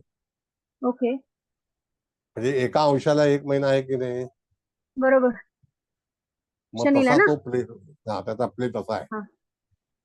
आता 910 जर आपण बघितलं तर 2.5 वर्ष झाली की नाही? 910 दिवस, 910 दिवस, नॉट मंथ.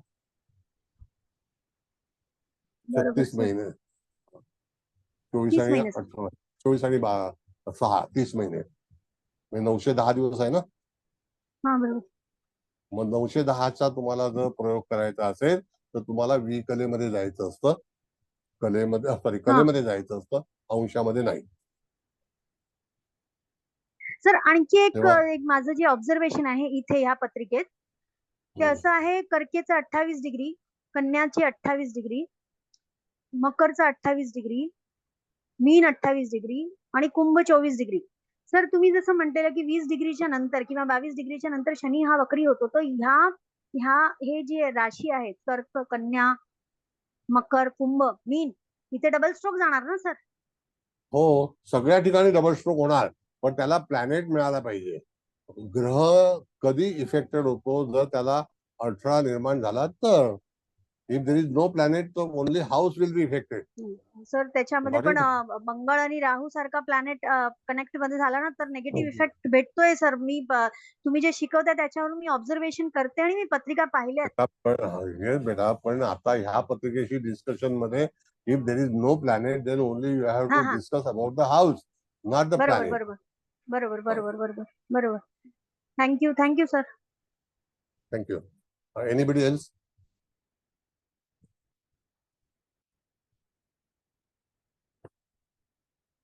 माने साहेब तुमचं काय मत आहे? Your opinion?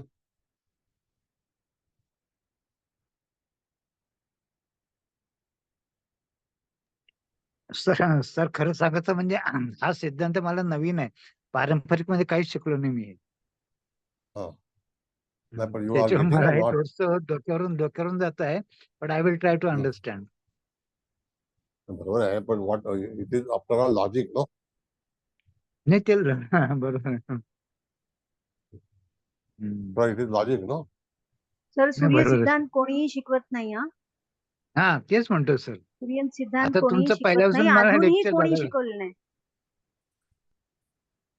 अरे बेटा असं आहे बाळा की ह्या ठिकाणी राशी कशा जन्माला आल्या इथपासून तयारी करावी लागते. सर तुमचा क्लास राशींचा चालू जन्म कसा झाला? झाल्यानंतर सर तुमचा हा क्लास चालू झाल्यानंतर एक व्यक्तीने सूर्य सिद्धांत चालू केलेला आहे. त्याची फीस 6,666 रुपये आहे आणि तो असा म्हणजे असं सांगतो की 100 वर्षापूर्वीचा पण ग्रह कुठे असेल, किती डिग्रीवरती असेल, तो within a fraction of second तुम्ही कॅल्क्युलेट करू शकता. मला वाटतं तो फक्त कॅल्क्युलेशन शिकवणार आहे त्याच्यामध्ये. फलादेश नाही काय का म्हणजे शिकवणार. रे फलादेश कसं शिकवणार सर? कारण त्याने सांगितलेलंच आहे ना की 100 वर्षापूर्वीच ग्रह कुठे आहे ते सूर्य सिद्धांताच्या आधारावरती तुम्ही काढू शकता. म्हणजे सूर्याचं जे डेक्लिनेशन असेल, क्रांती असेल, शरक्रांती, त्याच्या आधारे तुम्ही जसे पंचांग मध्ये ग्रहगणित करता किंवा गोचर ग्रहाचं गणित येतं तेच तो शिकवणार ना. त्याची एक टेक्निक आहे सर. मग आता सर बेटा असं आहे की 6666 शर काढते 6,666 शर काढते वेळी तुम्हाला नैऋत्य दिशेला गेलं पाहिजे. दुसरा शर जो आहे तो उत्तरेला निघतो. एक शर जो आहे तो दक्षिणेला निघतो. शर दोन हा बरोबर. प्रकारचे आहेत. मग नॉर्थ शर डेक्लिनेशन, साऊथ काढता डेक्लिनेशन. हा येस. मग त्या शरामध्ये फलादेश काय?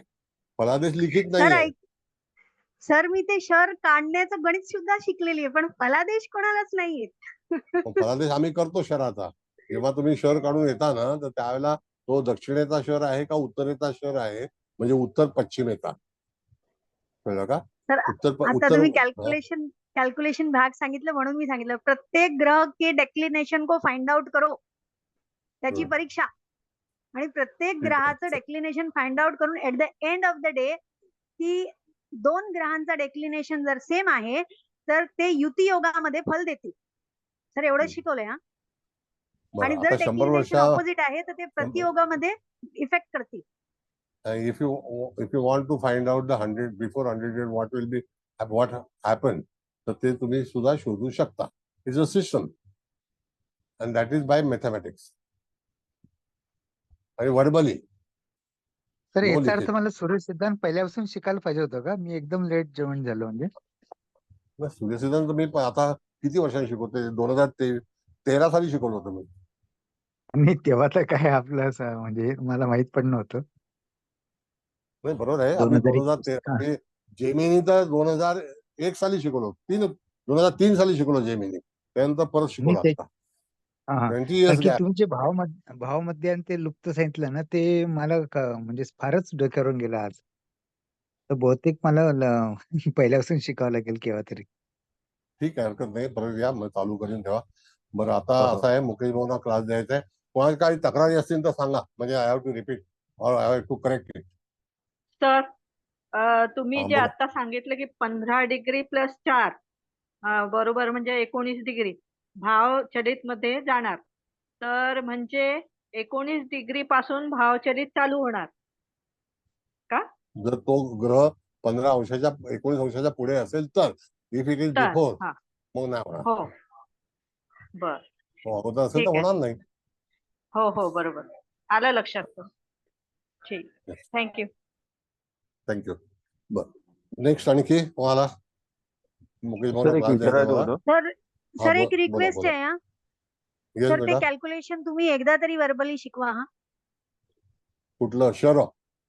नाही सर नाही सर 100 वर्षापूर्वीचे ग्रह कसे बघायचे विदिन अ अरे ते फ्रॅक्शन तर ऑफ सेकंड असं सर त्याचा मी डेमो क्लास त्याचं अटेंड करणार आहे 9 तारखेला ते काय शिकवतात ते मी बघणार आहे I will let you know आणि त्या व्यक्तींचं पण सांगेन की कोण आहेत ते पण सर तुम्ही एक माझी रिक्वेस्ट आहे की एवढं तुम्ही जे आता हे जे सूर्य सिद्धांत आणि जेमिनी आपण पॅरलल केलं ना सर मजा येते हा पत्रिका वाचताना आणि बिझी असतो त्या पत्रिकेमध्येच आपण sir it is a request की तुम्ही एक 10 मिनिटं द्या त्यासाठी आता पंचपक्षी शिकवणार आहे ना, तेव्हा या. सर पंचपक्षी व्हेरी पंचपक्षी तर इंटरेस्टिंग आणखी सब्जेक्ट, इंटरेस्टिंग आहे सर तो व्हेरी आणखी व्हेरी इंटरेस्टिंग इंटरेस्टिंग आहे पण हा पण सर त्याच्यामध्ये पण प्रेडिक्शन खूप चांगले निघतात अगदी आहे. तंतोतंत आहे. तासांचे प्रेडिक्शन निघतात पण ते कोण Yes, शिकवत yes. नाही ना सर आता त्याला काय करणार शिकवा. नाही शिकवतात सर पण ते खूप कमी शिकवतात आणि फीस खूप हाय आहे 15,000 20,000 25,000 अशी फीस आहे सर त्याच्यामध्ये पण ते आपलं स्वतःचं जे बेस आहे ना की दिस इज ही पद्धत आहे ती पद्धत नाही शिकवणार तुम्हाला सर एनिवे आता थँक्यू कोण? सर थँक्यू बेटा. आणखी कोण विचारतो जरा सांगा. कोणतरी पुरुष सर विचारतो. मी याच्यामध्ये हे विचारत होतो याच्यामध्ये आपण दशा लावू शकतो का दशा लावू शकता, सूर्यसिद्धांतामध्ये? पण हरकत नाही. फोर्थ दशा आहे बघा. नाही मी तुम्हाला हे करतो जसं की हा. विंशोत्तरी दशा ही कधी सुरू झाली तर 1920 साली सुरू झाली. I tell you history. 1920 साली विंशोत्तरी दशा सुरू झाली. त्याच्या अगोदर साधारणतः 1800 मध्ये अष्टोत्तरी दशा ही सुरू झाली नर्मदेच्या पलीकडे जिथे भडोच नावाचं गाव आहे त्याला भरूच म्हणतात. कळलं? आणि भरूच जे आहे हे भृगु ऋषींच्या क्षेत्रातलं गाव आहे आणि तिथे भृगु ऋषींचं मंदिर सुद्धा आहे. I know the history, I telling about the history. मग आता दशा तुमचं आडनाव काय? जोशी, संजय जोशी. संजय जोशी जोशी. साहेब. संजय जोशी साहेब, तुम्ही तुमची जोशी दशा पण चालू करू शकता, त्याला काही लिमिट नाही. नाही very frankly I tell you. दशा जो आहे त्याचं गणित एक तयार करा आणि जोशी दशा. कळलं? पण कृष्णमूर्तींनी जी दशा वापरली गेली ती दशा जी आहे ती दशा दक्षिण भारतामध्ये 1920 साली निर्माण झाली होती आणि ते एक राव नावाचे व्यक्ती होते त्यांनी ती दशा कॅल्क्युलेट केली होती. फार सुंदर केली. त्यांचं नाव होतं मीना राव. MEENARAO. Meena Rao. This is the history. This is the history. Okay. हो. आपण याला 4 स्टेप लावू शकतो का? दशा तर लावू शकतो पण 4 स्टेप लावू शकतो का? त्याच्यामध्ये बरोबर नाही येणार का? नाही 4 स्टेप करते वेळी बीटीआरचा जो भाग आहे तो बीटीआरचं कॅल्क्युलेशन करते वेळी तुमचा आता जन्म मला सांगा तर मी तुम्हाला आता बीटीआर एका क्षणात काढून टाकतो. मला जास्ती वेळ लागणार नाही. आता तो बीटीआरचा भाग आहे तो it is connecting with the mister Mukesh भाऊ. तर त्यांच्यामध्ये मी हस्तक्षेप करत नाही. तर एनिवे हळदणकर मॅडम तुमचा अभिप्राय द्या, आपण त्याच्यावरती चर्चा करू. बरं पुरुषांना कोणाला काय अभिप्राय द्यायचे आहेत का प्रश्न विचारायचे असेल तर हरकत नाही. एनिवे आणि BTR is not so difficult बनवून ठेवतात लोक मुद्दामून. मला लाडू करायला फार कठीण आहे, मोदक फार कठीण असतात असं म्हणतात पण ते सगळं सोपं असतं. BTR is not so difficult, it is very very easy and all kinds of subjects are very very easy, not so difficult. It is a created difficult. कळलं? आकाशात गेलो की नाही आपण? चंद्रयान मोदींनी पाठवलं की नाही? मंगळावरती यान गेलं की नाही? मग ते डिफिकल्ट आहे का? नाही. भागवत मॅडम बोला. सर ते बीटीआरचं घ्या ना कधीतरी एकदा लेक्चर. हो ते मुकेश भाऊंचा विषय आहे तो. मी त्याच्यामध्ये पडत नाही. दुसऱ्या व्यक्तीचा विषय मी घेत नाही. काय मग अन्याय होतो. शरक्रांती तरी शिकवा. शरक्रांती आता त्या मॅडम म्हणत होत्या की त्या कसं म्हणजे ऍक्च्युली पंचांगात कदाचित शरक्रांती किंवा नासाच्या वेबसाईट वरती पण मिळतात पण फलादेश कसा करायचा ते तुम्ही घ्या ना. घेणार ना, नक्की घेणार. एकदा शर काढलं की तुम्हाला शराची जी फलित आहेत ती 100% लागू पडतात. Is a part of the astrology. मग ते शिकवा ना सर एकदा. ते हा कसे शिकवतो. बघायचे साईट वरती आणि त्याचे फलादेश कसे करायचे हो तो हो विषय घ्या नक्की एक. नक्की नक्की नक्की. You are thank you. Respected. Thank you. बरं आणखी कोणाला तुमचे विचार मांडायचे आहेत का? आपलं ओपन हाऊस आहे ऑपेरा हाऊस सारखं. बोला. माने सरांना बोलू देत, आज नवीन दिसत आहेत. नाही माने सर आपले जुने मित्र आहेत. आज क्लास त्यांना कसा वाटला तर त्यांच्याकडनं ऐकूया. माने सर द्या तुमचा जरा अभिप्राय.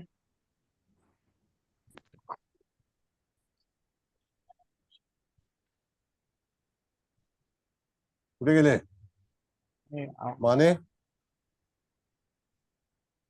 गेले असतील. क्लास संपायला आला की लोक पळणार. नाही शिवाजी माने ना सर? हा शिवाजी माने आहेत. कुठे गेले शिवाजी माने? लोक बोलत आहेत तुम्हाला. हा मी आहे, फक्त ते मला अजून थोडस म्हणजे मी ऐकतच होतो, कारण की काय सूर्यसिद्धांत हे मुकेश भाऊ दुसरं आमचे लेक्चर आहेत. ते शनीचं ग्रहण मागचे लेक्चर. मुकेश भाऊ आमचे आहेत.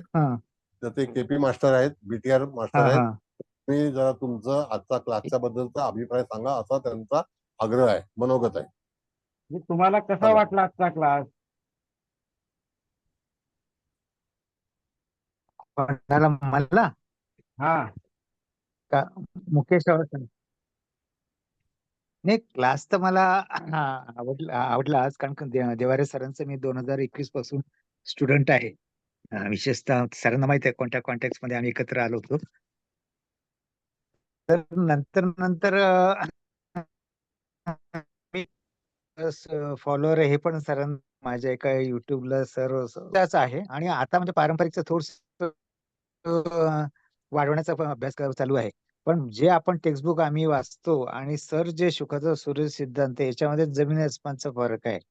मला वाटतं सूर्य सिद्धांत आमच्या पुस्तकात पण नाहीये. आणि नंतर म्हणून म्हटलं की हे जे सर धडाधड सांगतात वक्री वगैरे हे ते माझ्या थोडस डोक्यावरून चाललं आहे. पण ते पहिल्यापासून जर मी सूर्य सिद्धांत अटेंड केलं असतं तर कदाचित फायदा झाला असता मला. आता मी म्हणजे मध्येच जॉईन केल्यामुळे थोडस अवघडल्यासारखं जाते. पण मला सिस्टीम फार आवडली सरांची. सरांची कमांड मला माहित आहे अतिशय उत्कृष्ट आहे, कारण की सरांकडून मी काय म्हणतात सर्वतोभद्र चक्र, दारकावंश वगैरे ते शिकलेलं आहे, नवमवंश वगैरे. तर सरांचा अभ्यास मला माहित आहे, ते एकदम हाय क्वालिटीचे आहे, आणि सरांना पण माझ्याबद्दल माहिती आहे चांगली. तर त्याच्यामुळे धन्यवाद तुम्हाला इथे जॉईन केल्याबद्दल. आणि मी हळूहळू डेव्हलप होईल, मला वेळ लागेल सर, मला वेळ लागेल. थँक्यू. बरं आता हलवणकर Thank you, मॅडम, sir. आणखी thank कोणाला काही बोलायचं आहे का? तर याच्यासाठी पुस्तक चौखंबा सिरीजचं सत्येंद्र मिश्रा मधून भेटेल काय सगळं? नाही तर हे ऍक्च्युली सूर्य सिद्धांताचं पुस्तक कुठेही अवेलेबल नाही. आता त्यावेळेला मी गुजरातीमध्ये शिकलो होतो, म्हणून मी तुम्हाला शिकवतोय. आणि सूर्य सिद्धांताचं जे आर्टिकल आहे ते कुठेही अवेलेबल नाहीये. माझ्याजवळ एक सत्येंद्र मिश्राचा आहे चौखंबा सिरीजचं. चौखंबाचा जो दिल्लीचा जो भाग आहे ना, चार खंबावाला, तर त्याच्यामध्ये फलादेश नाही आहे, त्याच्यामुळे फक्त वर्णन केलेलं आहे, आणि ते संस्कृत मध्ये. प्रज्ञावर्धिनीमध्ये त्यांनी पूर्ण ते हिंदीमध्ये दिलंय थोडस. प्रज्ञावर्धिनीमध्ये पण एकदम शॉर्ट मध्ये दिलं आहे ते त्यांनी. ते अतिशय शॉर्ट मध्ये देतात, नाव देतात, पुस्तक विक्री करतात. जेवढी पुस्तकं तुम्हाला मिळतील नॉर्थ इंडियाची, ते फक्त नाव देतात आणि नंतर आपण विकत घेतो. त्याच्यानंतर आपल्याला वाचताना काही कळत नाही, ना नाडीमध्ये कळत ना कृष्ण सिद्धांतामध्ये, सूर्य सिद्धांतामध्ये काही कळत नाही. ते तर आलं लक्षात, ते पुस्तक वाचूनच आलं. ठीक आहे, पुस्तक वाचूनच आलं. आपल्याला काय कोणाची टीका करायची नाहीये. आपल्याला आपलं काम करायचं आहे आणि चांगलं शिक्षण, तुम्हाला उत्तम दर्जाचं शिक्षण द्यायचं आहे. आता ही छोटी मुलगी सावंत आहे, फार हुशार आहे, काय समजलं. एनिवे, हळदणकर मॅडम तुम्ही तुमचं हे करा. नमस्कार सर. नमस्ते. सर्व उपस्थित खूप छान छान पदव्या घेऊन उपस्थित असणारी लोक, त्यांना सुद्धा नमस्कार. आज मी आवर्जून असा थोडासा एक विधान करणार आहे. कदाचित ते थोडंसं धाडसाचं होईल, पण कोणी त्याच्यावर आक्षेप घेऊ नये अशी माझी नम्र विनंती राहील. आता आपल्या क्लासमध्ये बरेच विद्यार्थी वेगवेगळ्या परीक्षा देऊन त्या परीक्षा चांगल्या पास होऊन क्लासला आलेले आहेत. मला हे ऑब्झर्व करताना विशेष नवल वाटतं किंवा विशेष वाटतं, कारण मी कोणतीच परीक्षा दिलेली नाही. केवळ आणि केवळ ज्योतिषाची आवड आणि काही समस्या सोडवून घेण्याकडे आपला कल असावा या दृष्टिकोनातून मी या वर्गाकडे वळले, या अभ्यासाकडे वळले. आणि अभ्यासाकडे वळत असताना सरांची गाठ झाली आणि हा माझा एक चांगला दैवयोग होता. आणि सरांचं लेक्चर ऐकलं आणि मी योगायोगाने ह्या वर्गाकडे आले आणि गेल्या 2 वर्षात सरांच्या सानिध्यात जे जे ऐकलं त्या ऐकण्यातून खूप काही घडत गेलं. आता आजचं जे लेक्चर आहे ते सूर्य सिद्धांतावर शनीचं गोचर. तेव्हा शनीचं गोचर कुंडलीवरून होत असतं, तेव्हा कोणत्या बाजू जमेच्या आहेत आणि कोणत्या बाजू नुकसान करणाऱ्या आहेत. माझा आवाज येतोय सर? हो हो. कोणत्या येतोय. बाजू नुकसानीत नेणाऱ्या आहेत याची चर्चा खूपच चांगल्या प्रकारे झाली.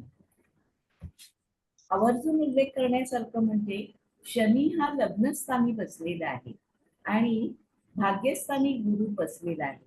गुरु आणि शनी याचा योगकारक अशी इथे कुंडलीमध्ये परिस्थिती आहे. लग्नेश बुध आणि भाग्यात गुरु यांची युती झालेली आहे. शनी आणि सूर्य हे एकमेकांच्या केंद्रात बसलेले आहेत. शनी आणि सूर्य यांचं स्थानांतर या बाजूचा म्हणजे सूर्याच्या जागेवर शनी बसले आणि शनीच्या जागेवर सूर्य बसलाय. त्यामुळे जातकाची प्रगती ही हळूहळू कशी झाली, पण भाग्यस्थानी लग्नेश आल्यामुळे आणि गुरुची युती झाल्यामुळे त्याने चांगली सरकारी कामामध्ये आपली रिडिंग लावलेली आहे किंवा प्रमोशन घेतलेलं आहे. आता इथे एक आवर्जून मायनस बाजू तुम्ही सांगितली ती म्हणजे राशी स्वामी मंगळ हा दूषित झालाय, केतुयुक्त झालाय आणि राहू हा अष्टमामध्ये वृश्चिक राशीमध्ये बसलेला आहे. त्यामुळे जेव्हा शनीचं भ्रमण वृश्चिकेतून झालं, आज आपण शनीच्या गोचरीबाबत या पत्रिकेची चर्चा केली, तर शनीचं गोचर जेव्हा वृश्चिक राशीतून झालं तेव्हा निश्चितच वृश्चिक राशी ही मंगळाची राशी ती केतुयुक्त असल्यामुळे दूषित असल्यामुळे नोकरीत त्याला काही ना काहीतरी प्रॉब्लेम झालाच असणार आहे आणि असा म्हणजे झालेलाच आहे याचं तुम्ही माहिती दिली. तर त्याप्रमाणे हा हे झाला नोकरीमध्ये अडथळा निर्माण आला किंवा काय म्हणू आपण त्याला, काही ना काहीतरी प्रॉब्लेम झाला. आणखी एक महत्वाची गोष्ट आपण इथे शिकलो की ती आजच नाही, ती सूर्य सिद्धांतामध्येच आपण इंट्रोड्यूस केली आहे की भावमध्य साधून भावमध्यावरून जेव्हा शुभ किंवा अशुभ ग्रह जातो तेव्हा त्याची फलित कशी मिळतात.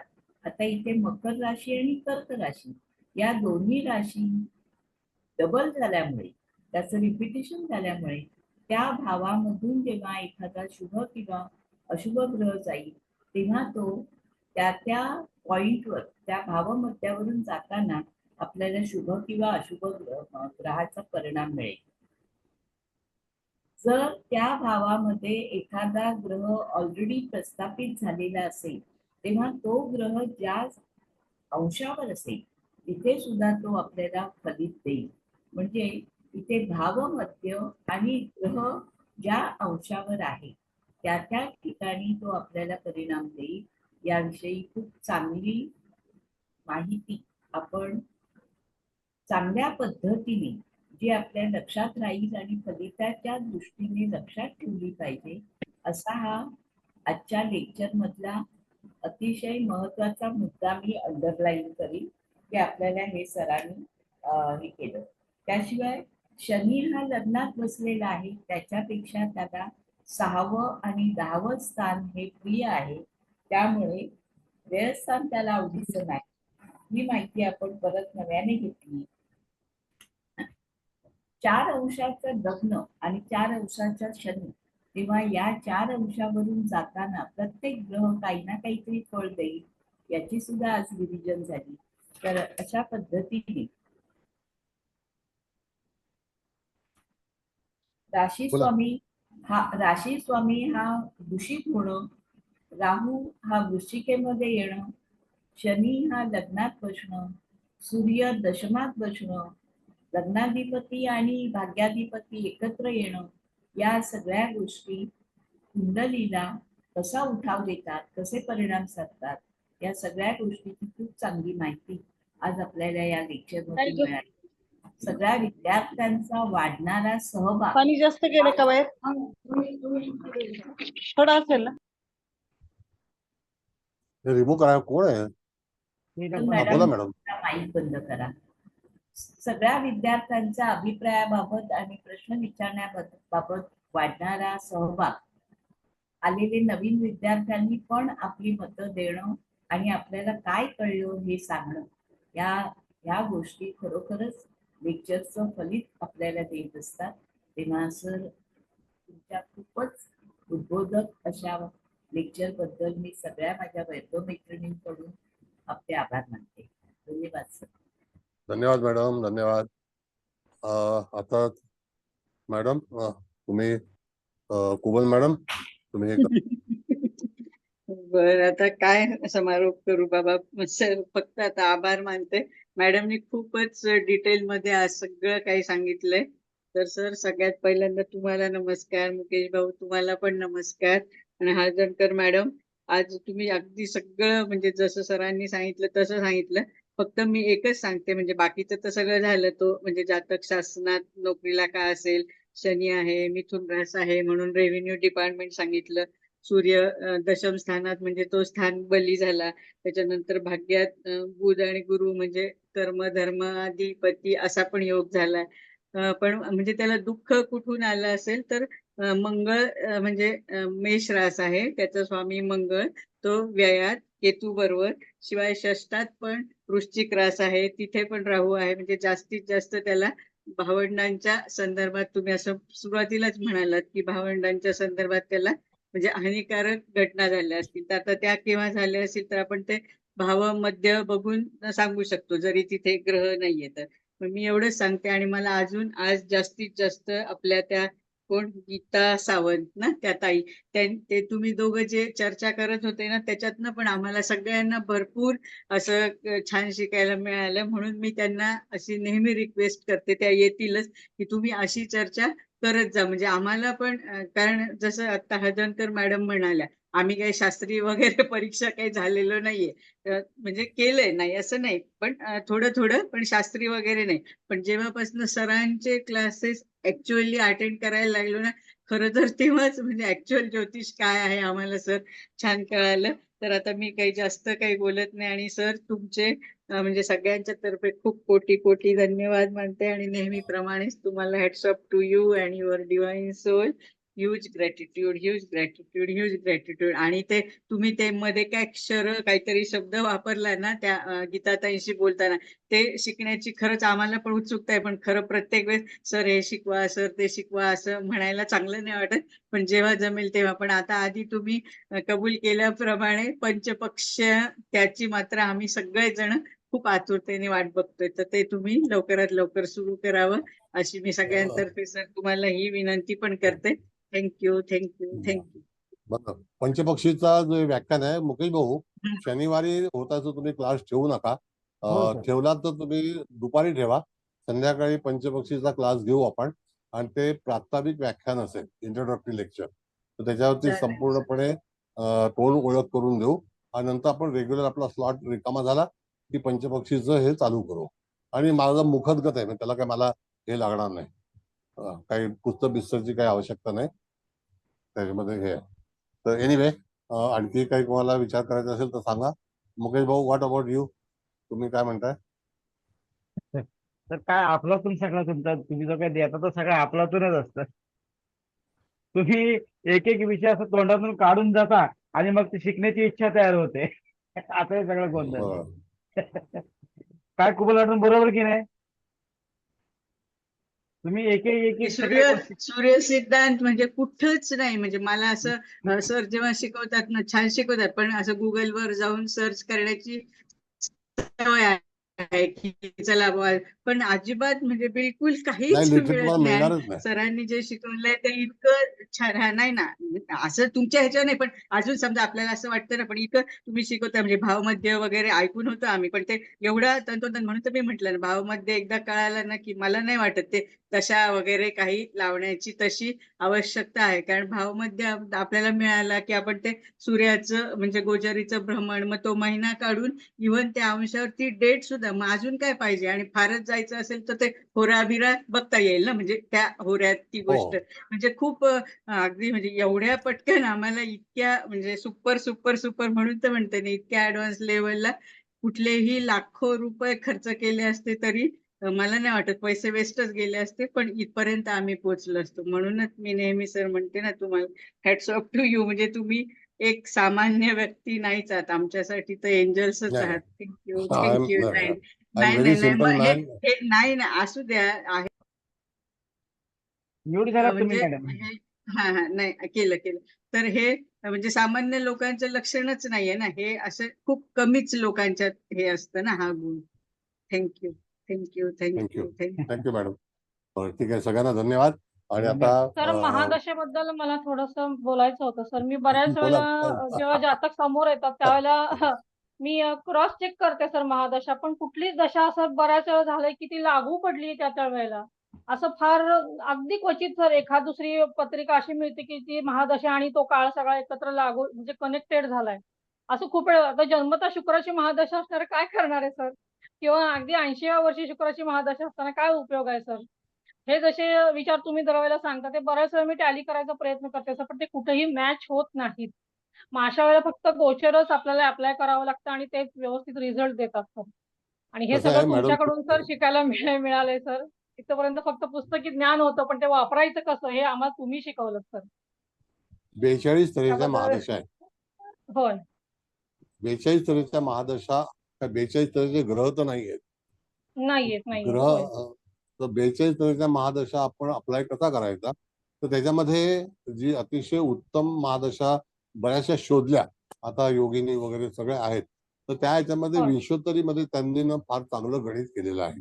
म्हणजे होय. मीनाराव जे होते, आता ते नाही आहेत, कारण ते 104 वर्ष झाली या गोष्टीला. तर त्या ठिकाणी त्यांचे जे कॅल्क्युलेशन आहेत ते मॅथमॅटिक्स कोणी करू शकलं नाही, आणि ते डीप मध्ये जाऊन in hours also you can calculate. तर त्या ठिकाणी जर समजा एंटायर 20 वर्षाची महादशा आहे, अंतर्दशा आहे, प्रति अंतर्दशा आहे आणि प्राणदशा आहे. तर जशी महादशा 20 वर्षाची आहे तशी प्राणदशा पण मोठी असेल, आणि it comes under 6 hours, 5 hours, 2 hours, 3 hours. जसं की शुक्र 20 वर्ष आहे तर शनी 10 वर्ष आहे. तर शुक्र 6 तासाची असेल तर चंद्र 3 तासाची आहे. Got it? आणि मग त्या ह्याच्यामध्ये 4 तासाची दशा जी आहे ती सूर्याची आहे. म्हणजे एकदम अॅक्युरेसी कडे तुम्हाला जर जायचं असेल, then you have to go the 4 hours, 6 hours, 3 hours असं जायला लागेल. ओके ओके बरं. तर त्याला मग कृष्णमूर्तीच उत्तर देतो सर, असं माझं स्पष्ट मत आहे. बरोबर, मी पुढे नाही म्हणतो, पण शेवटी after all Krishnamurti has not made the महादशा. It is made by mister Rao. नाही, ते कोणी बनू द्या, पण आपण फळच खातो ते म्हणजे नियम जे कृष्णमूर्तीमध्ये स्ट्रेट फॉरवर्ड, सिम्पल आणि इमिजिएट. आता ह्या ताई बोलल्या शुक्राची महादशा 80 वर्षी काय फायदा, किंवा असे जन्मता काय फायदा, पण त्यांना हे लक्षात घेतलं पाहिजे, जसं तुम्ही आता बोलले की प्राणदशा, सूक्ष्मदशा हे जे आपण 6 लेवलवर जातो तेव्हा ते शुक्र येणारच आहे. तो अंतर्दशेमध्ये येईल किंवा विदशेमध्ये येईल, तिच्यामध्येच तुम्हाला ते शुक्राचे बेनिफिट तुम्हाला मिळणारच आहे. तर हे त्यांचं स्टेटमेंट थोडस सुधारणा करण्याची गरज आहे. नाही नाही, सांगतो तुम्हाला स्टेटमेंट असं आहे, सांगतो मला. When you are playing in hours, तर you have to calculate in hours. तर if you are recording playing in बंद करू डे 24 आवर हा बंद रेकॉर्डिंग करा. बंद करू हा बंद करा. जेव्हा तुम्ही एखादी गोष्ट तासामध्ये